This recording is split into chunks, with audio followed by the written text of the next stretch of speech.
নমস্কাৰ বন্ধু বান্ধৱীসকল, স্বাগতম জনাইছোঁ আপোনালোক সকলোকে আমাৰ চেনেলৰ অন্য এটা নতুন ভিডিঅ'লৈ। আশা কৰিছোঁ সকলো ভালেই আছে।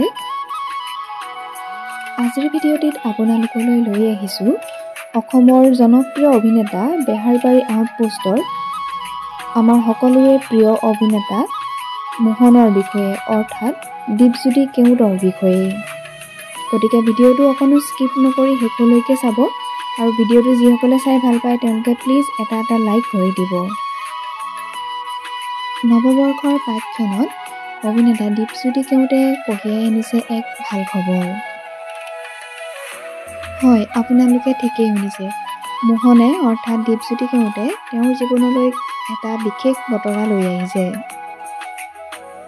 সমগ্ৰ অসমতে দৰ্শকৰ মন জয় কৰিবলৈ সক্ষম হোৱা বেহাৰবাৰী আউটপোষ্টৰ মুখ্য চৰিত্ৰ অভিনেতা দীপজ্যোতি কেওটে শীঘ্ৰেই যুগ্ম জীৱনৰ পাতনি মেলিবলৈ আৰম্ভ কৰিছে।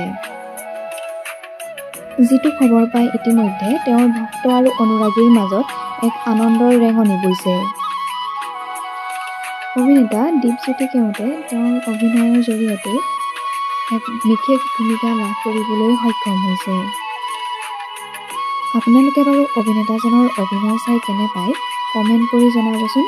লগতে যিসকলে মোহনৰ চৰিত্ৰটি ভাল পায় তেওঁলোকে প্লিজ এটা লাইক কৰি দিব।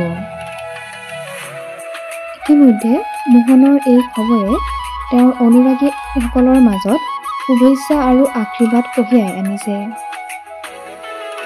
মোহনৰ কইনা পিছে কোন হ'ব তাক লৈ তেওঁৰ অনুৰাগীৰ মাজত খুব উৎসুক দেখিবলৈ পোৱা গৈছে। আমিও আমাৰ চেনেলৰ যোগেদি অভিনেতাগৰাকীৰ এই নতুন যাত্ৰাত অলেখ শুভকামনা যাচিলোঁ।